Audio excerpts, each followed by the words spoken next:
Welcome to the NWR Virtual Small Caps Conference, August 2020. We're joined by a stack of companies listed on the ASX today. We're so glad you could join us, even if it's virtually.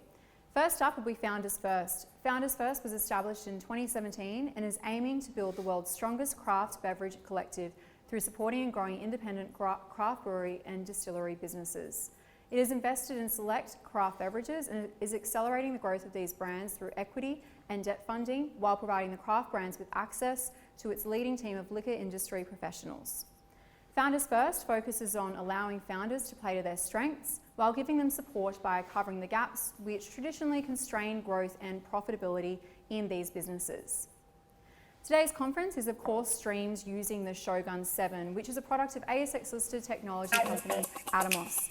The Shogun 7 delivers mind-blowing HDR monitoring, recording and playback and seamless multi-camera switching, which you'll see in action in the upcoming event.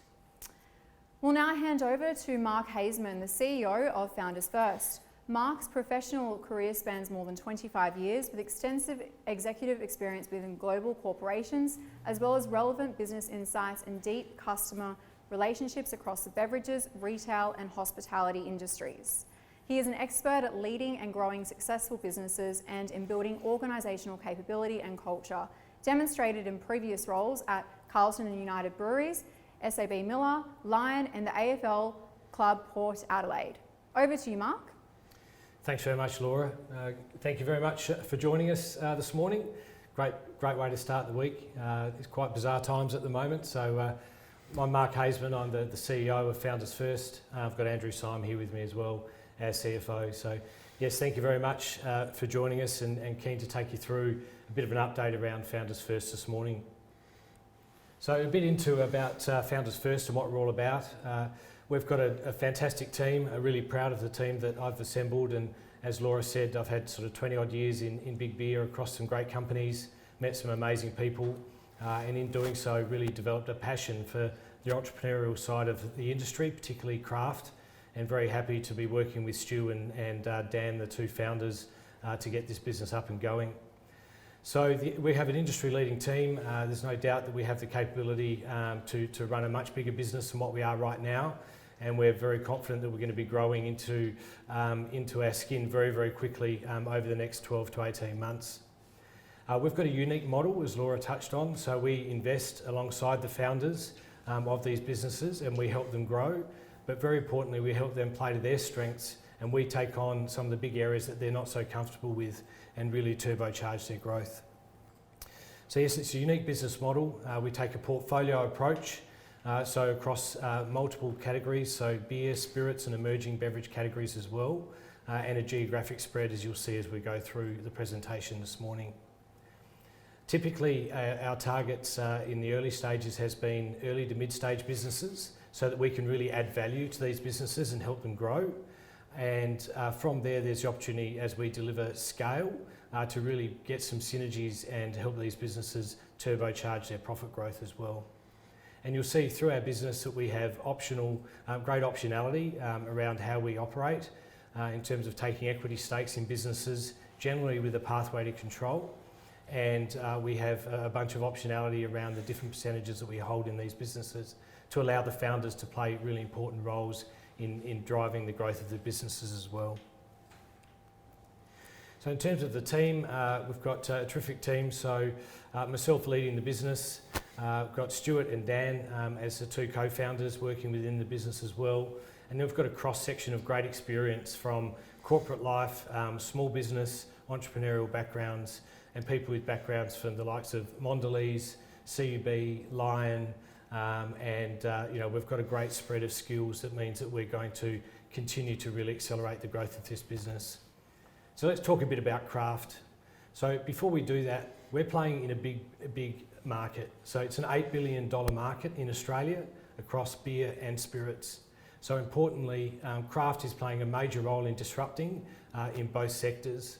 And really, I guess we're 3 to 5 years behind the US. But we feel like there's a very similar underlying trend here in Australia and in the US, where you can see that craft beer is 25% of the market. We really see enormous headroom for growth in the Australian market as well. So it's a big market, it's highly profitable, and in fact I remember when I was at CUB at the time and SAB Miller took us over back then, one of the main reasons they came to Australia was they wanted to be part of the most profitable beer market in the world, and we don't see that changing anytime soon. It's high growth, high profit and a lot of headroom. Some people have questioned us, okay, so unprecedented times, COVID, particularly here in Melbourne, very challenging. What's that done to the growth of craft? And in actual fact, what it's done, it's accelerated the growth of craft. So it's incredible really, but this chart here shows you the 13 weeks to the middle of June, and after a slight flight to value, if you like, in the first part of when COVID hit, we've actually seen craft growth accelerate, and in fact independent craft accelerate further. And we think the big reasons for that are that there's never been a time more so than now where people are keen to support local businesses, and that's certainly playing out in the growth of our portfolio as well. So what do we see in the industry from a craft producer perspective? Well, there's a lot of them. There's over 1,000 all up, over 700 beer producers and over 300 spirits producers. And typically they all have the same attributes. They can't access the market as well as they'd like to. They're constrained by capital. They have a high cost base for the size of their business, and they really don't know how to deal with complex, sophisticated customers. And I guess what we know from a customer perspective is that craft beer is becoming an increasingly important part of their volume, but it's a very important part of their profit. So our customers out there, they need to be organised in this space, and they need someone to help them do it. So we play a role to not just solve problems for those that we invest in and work with from a craft producer perspective, but we also support the customers in streamlining what is, I guess, a fairly unsophisticated and fragmented sector of the market. I guess on the back of COVID, we see a lot of opportunity coming where good businesses have found themselves in a difficult situation. So if anything, we see the consolidation of the industry continuing, if not accelerating further. So a little bit more about our model. We're not an investment company. We are a business that runs and operates craft beer and spirits businesses, and we're an aggregator all at the same time. So it's quite a unique model. So you can see the craft producers on the left coming through into the engine of Founders First, and what we do is we invest in these businesses and then we commercially accelerate their growth. And on the right hand side of the page there, the customers that we're in service of, and ultimately the end consumer. And you can see within that middle box of that page that there's a bunch of different ways that we help our partners accelerate their growth. We've started off definitely within the sales and account management space because that's been their biggest gap. And then we've really helped them from a supply chain perspective, then back office and finance solutions, be it debt or equity. And right now we're really playing hard into setting them up with amazing brand plans for the FY21 year, which is something we went into FY20 without, and we still delivered great growth. So we're very excited about what FY21 holds for us. And then there's some great growth opportunities for us as well as we get into digital commerce, so I'll talk about shortly. And obviously the venues and hospitality is a critical part of building these brands out in the market. And whether you look to Goose Island in the US, whether you look to Four Pillars in Australia or Little Creatures in Australia, you know that building these venues out and giving the punters a great experience in these venues to experience these brands and connect them to the makers and the brewers and distillers is really, really important. So within Founders First, we build proprietary assets in our own right. So yes, we're building the brands and the value in the brands that at the moment aren't being recognised by the market as we'd like, but we're building our own proprietary assets. We own the distribution contracts, we own the customer relationship, we're building the licensed venues, we're building all the tech in the background to enable scalable, profitable growth and to really make sure that we meet the needs of our customers, such that ultimately we end up with single invoice, single delivery and a fantastic experience for our customers.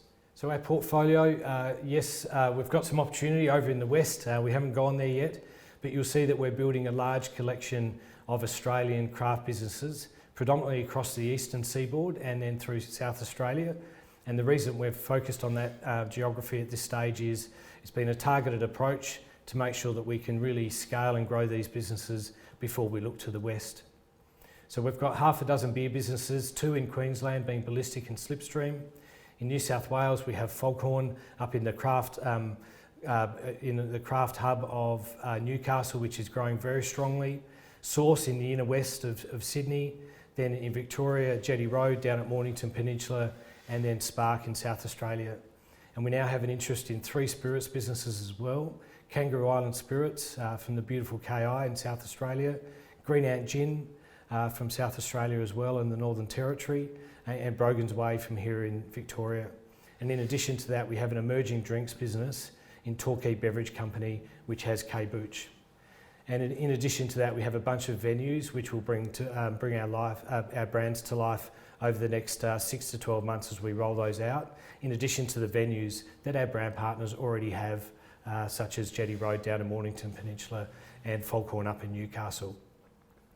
In addition to that, we have an export business, Founders Momentum International. As you'll see, a lot of these big scalable brands that have done well in this space have got a strong overseas footprint, and we see a similar opportunity for our brands. So a bit of some imagery there of our brands. You'll see a lot more of those over the journey as they become increasingly available around the country. And the same with our craft spirits and other drinks, beverages as well. A great case study that we wanted to just quickly talk you through this morning is Kangaroo Island Spirits. So it's a great example of an amazing product, one of the most awarded gins in Australia. It won an award in the UK late last year, and it's not available over there yet. And Kangaroo Island, I guess, has been put on the global map on the back of the tragedy of the bushfires. And you know, the makers and the team down there at Kangaroo Island Spirits are amazing. So we have got hold of this business from March this year, so working with John and Sarah Lark and the team down there. We own 100% of this business, and we see amazing growth ahead of it. It's one of the best gin businesses in Australia, yet it's relatively unheard of. So we see the opportunity to leverage our team to really grow this business and scale it, both within Australia and overseas as well. So this year, in actual fact, it did around $3 million in turnover of the year just gone. And so really we've bought well with that business. We've paid about 50% revenue. So we've bought well, and we think we're going to add significant value to that business over the next little while, which ultimately will be to the advantage and benefit of our shareholders. So onto the quarterly highlights. It was a rather bizarre quarter with COVID hitting late March. Really proud of the way that the team adapted and has managed to deliver an amazing result. We've pivoted in terms of the venue side of our business to make sure that they can still play a meaningful role through takeaway and home delivery. But I guess what it has done is play to our strengths in the packaged market in retail, which is where craft beer really comes to life. So in terms of the Q4 highlights, a couple of key things for me, and then I'll hand over to Andrew, but really strong growth in our wholesale business. So yes, we have venues and we have the wholesale. On the wholesale for the quarter, we grew at 260% for controlled entities, which again is a great tribute to our team led by Cameron Buckland. Cam, as our sales director, was ex-head of beer at Dan Murphy's, so he knows the craft space exceptionally well, and he knows the retail side exceptionally well. He and the team have done a great job. You would also have read just the other day that we've doubled our distribution footprint through our national customer base through the recent range reviews, and that will come into effect in September. So despite having a very strong Q4 result, we expect to have a very strong Q1 and half one for the current financial year. In addition to the great work the team have done with our national customers, they've also grown significantly through the independent trade. And what's very important to us is to have a strong balance between the independent trade, the big organised national customers, and the on-premise. And at the moment, we have a pretty equal distribution footprint across each, which is fantastic. The other thing that we've done this quarter is locked away a partnership with Ultra Commerce, powered by Amazon Web Services, which is intended to give our customers a much better experience with us as we grow. Being tech-enabled is absolutely critical in today's day and age, and we couldn't ask for better partners to help us with that. Ultimately, that will enable our customers to order through an online platform, and for us to then fulfil that through a seamless route to market, and ultimately one invoice, one delivery. All of that to be tech-enabled to limit the resource build at our end so that we can scale and grow in a profitable manner over time. We've also integrated in some good businesses in Potters in the Hunter Valley and also Kangaroo Island Spirits, which would add significant turnover to the business going into FY21. Andrew, I might pass to you for a moment there as well. Sure. Look, I think we had probably a couple of key aims coming into this quarter. One was to accelerate wholesale growth, given the impact to venues, and the other one was to preserve cash. So, look, I think we've delivered on both of those things for the quarter, which is really pleasing. And you can see that we're well funded coming into FY21, over $11 million of cash on hand. And looking forward, as Mark mentioned, we do see a lot of opportunities coming up over the next 6 to 9 months. So, critical that we're in a position that we can capitalise on those opportunities as they come. So I would say, look, we're aware we're very early in our journey, but pleasing quarterly nonetheless. And these charts just show some of our growth metrics that we're going to report to the market consistently. On the left here, wholesale growth. So again, you can see a significant acceleration over FY20, which is really pleasing. This is on a 100% basis, so this is basically the total portfolio of our business, and we think this gives the best view for investors and the management team of the success of our model. And you can see on the right there, distribution. Distribution's obviously the key leading indicator when it comes to future growth. So significant acceleration through 20. We recently announced that that's going to jump significantly again in September of this year. So again, we're really pleased with that, and I think that sets us up for a really strong FY21. So as Andrew said, we're fully aware that we're just at the beginning of the journey.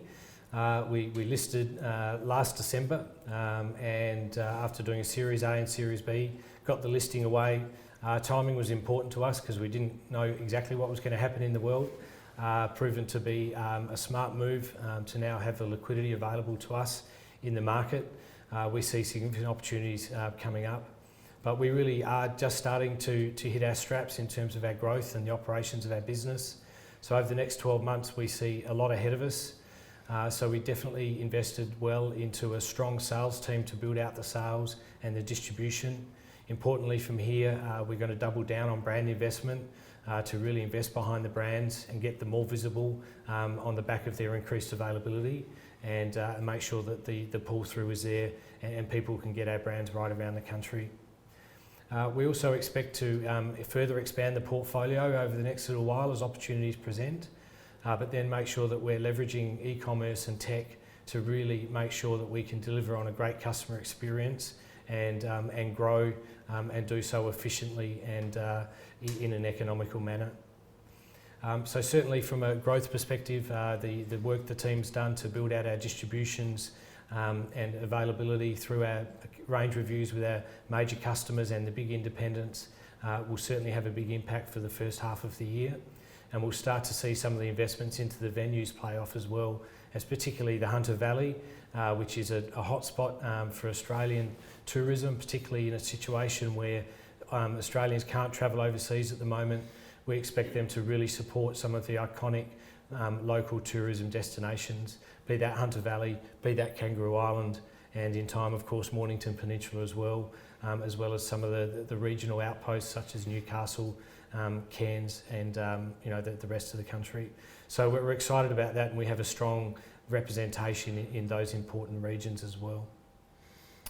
Supply chain is important to us, so getting a streamlined route to market, working hard through partnerships there to do so is work that we're on right now. We have a very good team in that space working very hard to make sure that we can scale and grow as we're going to, very much so in the first quarter, and do so with a seamless customer experience. So yes, we're very much looking forward to the 12 months ahead of us. We really are just at the starting line, and we're very proud of what the team's achieved in the last little while. And I guess we're really set well with a strong balance sheet, circa $30 million in net assets, cash on hand at around $11 million at the end of the year, and we're poised for growth, and we've got a fantastic team to make sure that we can do that. So we're looking forward to all of you being part of that journey with us. In terms of the corporate snapshot, so this is as at the other day, so sitting at that market cap just over 33 million. So really the market not valuing the investments we're making in businesses as they should at this stage. So it creates a great opportunity to get into the businesses. We start to better tell our story now and people understand what we're all about and the growth that lies ahead of us. 3 big substantial shareholders there, so great support from the Green Cape team from early stages. Seppeltsfield being Warren Randall and Stu Morton, one of our co-founders. So in summary, really strong team, poised for growth, unique model where we not only invest in these businesses, but we actually take on a bunch of the work for them and grow these beer and spirits businesses very strongly, help them solve for all the problems they need to solve for, and work with the founders to make sure that we grow ahead of what the market is expecting. A portfolio approach, so we have that geographic coverage, which is great in these times in particular, where we have challenges in Melbourne right now. That will help us with our takeaway and packaged beer sales. And then we've got good coverage right around the country other than through WA, but we've got a strong footprint and we're protected, I guess, from some of the things we're seeing through COVID impacting here in Melbourne. And in fact, over this time, we've managed to continue to grow the business really strongly. As we scale up and grow, the economies of scope and scale will kick in and the opportunity to really obtain synergies will start to flow through to the bottom line in time. So strong platform for growth, multiple revenue streams coming in, and I guess great optionality around the way we've built the model. So thanks very much for listening this morning. I'm not sure if there are a couple of questions coming through, Laura, but happy to take them if there are and if there's time. Clearly the hospitality industry was one of the hardest hit by COVID and it's still being hit pretty hard, but you did mention that you guys are just hitting your straps now and the next 6 to 9 months in particular are looking quite good. How did you actually deliver on such strong growth in Q4 given the environment? Could you maybe give us a little bit more detail around that? Sure. So I think the first thing is we adapted very quickly. So we really took a strong cash preservation mentality throughout the whole business, and we prioritised the growth, particularly into the wholesale and the off-premise. And that was very important to do that. Most of the different businesses adapted and went to home delivery and takeaway more so than what they would have normally. And as a result, you saw there that the wholesale business, the majority owned, grew at 260% for the quarter. And overall, we grew at over 110% from our wholesale revenue perspective for the whole business. So if in fact there is a benefit from COVID, for craft players, it is the fact that craft shows up and performs better in the off-premise trade and in package, and particularly through the independent and organised retailers. And that's, I guess, played to our advantage and helped support our growth. So from a venue perspective, they're back opening now all around the country. So we'll see measured growth through those as well. But what we have done is just slow down some of our venue expansion plans just to make sure we're measured and we're strategic and cautious, although we remain very optimistic around the role they'll play in our business going forward. Thanks for that. So clearly there's a dual focus on venue opportunities and also the wholesale opportunities there. How do you plan to continue the momentum going forward? You did touch on sales and marketing, greater investment there, and also investment in tech in the future. Yeah, so we've got a brilliant sales team that's really building now. They're now looking after the spirits portfolio as well as the beer portfolio, and they're well placed to do that. Very well led by Cameron and Krista and the team. So I guess from here, really double down on our marketing investment and making sure that we do a great job in building the brands out over summer. And yes, being tech enabled so that we leverage the platform that we're building that you'll hear more about over the next sort of 6 to 8 weeks to make sure that our customers can order in a seamless way from us and that we can then fulfill and tidy up the back office in support of that as well. At the same time, putting in an ERP system to make sure that the foundations of our business are strongly enabled to make sure as we grow and scale, which we expect to do at a fair rate over the next 2 to 3 years, that we've got a really strong platform for growth. And on those foundations and the overarching strategy, I guess, we do have a question here about what the company's ultimate goal is. So is that growing earnings, or is it more so realising value by selling one of the company's brands? Look, I think the great thing about how we've set up the Founders First model and how we're building this, I guess, mighty independent network of brands is that we have a lot of optionality. We are all about building a serious business in craft beer, craft spirits and emerging beverages. Strong businesses in their own right, from building the brands out, underpinned by the venue experience, but also building out proprietary assets within Founders First as well, owning the customer relationship, building the distribution and having the distribution contracts, making sure that we look after our key customers the way that we should, and that we use tech to enable that, and then to be able to support our partners in a whole bunch of different ways through back office accounting, legal, procurement, supply chain, and all of those areas going forward. So we're building a business to build high profit in a profitable sector with high growth that we can really enjoy over the next little while, particularly as we can get back out and see our businesses out there again. And so we're really focused on building shareholder value in that way. Cheers to that. Thank you so much, Mark and Andrew, for joining us today. Thank Up you. next at 9:05, we have cloud call recording company Dubber. Stay tuned, head to the website to register for the session, or click the link that's just popped up in the chat box.